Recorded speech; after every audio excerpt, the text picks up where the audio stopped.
প্রত্যেক বছর পুজো আসলে সবার মনে অনেকটা বেশি আনন্দ থাকে, খুশি থাকে নতুন জামা প্যান্ট কিনতে। আর জীবনে দুটো ত্যাগী মানুষের কথাটা আজকে তোমাদের সাথে শেয়ার করব। আজকে আমার বয়স 22 বছরে এসে দাঁড়িয়েছে। আমি আমার 22 বছর জীবনে আমার বাবাকে কখনো নতুন জামা কিনতে দেখি। ছোটবেলায় এটা নিয়ে বাবাকে অনেকবার বলেছি, যদি আমাদের জামা প্যান্টটা দিতে বাবার দেরি হতো তখন বাবাকে মুখের ওপরে বলে দিয়েছি, তুমি আমাদের কবে জামা দেবে? প্রত্যেক বছর তুমি আসলে এমনটা করো যে জামা প্যান্টই দিতে চাও না। যেহেতু বাড়িটা গ্রামে ছিল তাই গ্রামের রাস্তা দিয়ে সবসময় দেখতাম নতুন জামা নিয়ে ব্যাগ ভর্তি করে বাজারঘাট করে নিয়ে বাড়িতে যাচ্ছে।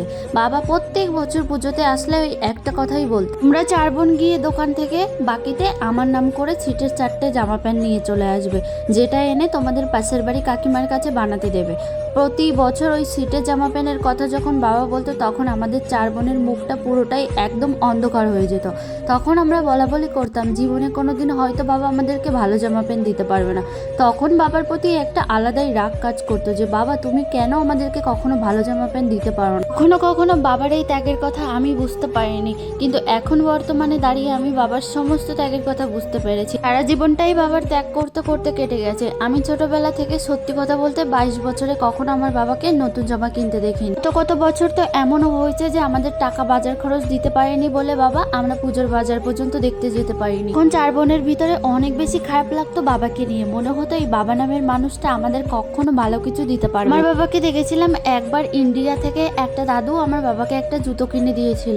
সেই একই জুতো পরে বাবা প্রায় 10 বছর পর্যন্ত কাটিয়ে দিয়েছিল।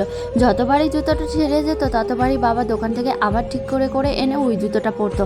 তখন ওই জিনিসগুলো অতটা মাথায় আসেনি যে বাবা কি পরতেছে, আমাদেরই মেন ছিল যে আমরা কি পরে বাজারে যাব। আমার বাবা তেমন কোনো জমি জমা ছিল না। সত্যি কথা বলতে দাদুর তেমন একটা জমি জমা না থাকাতে আর তাও যেটুকু ছিল সেটুকু জমিতে প্রতি বছরই আমাদের ওখানে জল উঠে যেত। পরিবারের নুন থেকে শুরু করে আমাদের সংসারে যাবতীয় যতটা খরচ হয় সমস্ত কিছু আমার বাবাকে কিনে আনতে হতো।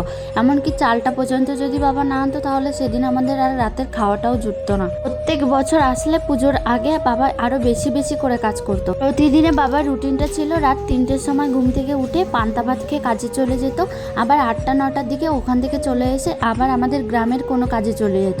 এমন করে করে বাবা রাত দিন 24 ঘন্টা খেটে এসে এখনো পর্যন্ত আমার বাবা সেম আজকের ডেটে দাঁড়িয়েও সেম একই কাজটা করে। রাত্রেবেলায় ঘুম থেকে উঠে বেরিয়ে যায়, আবার ওই 3টে 4টের সময় বেরিয়ে গিয়ে আবার বাড়িতে এসে আবার কোনো কাজ পেলে সেখানে কাজ করতে চলে যায়।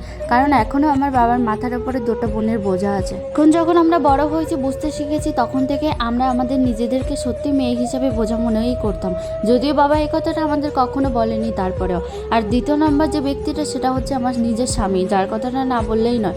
এই মানুষটারও ত্যাগের পিছনে প্রচুর কারণ আছে। যে চোখে দাঁড়িয়ে থেকে মানুষটাকে দেখেছি টাকার জন্য কতগুলো স্বপ্নকে ত্যাগ করেছে, অত পরিবারকে যদি নিজের সর্বস্বটুকুও দেওয়া যায় তাও এই দুটো মানুষ কখনো পিছন পা হয় না। সত্যি বাবা আর স্বামী ধন্য।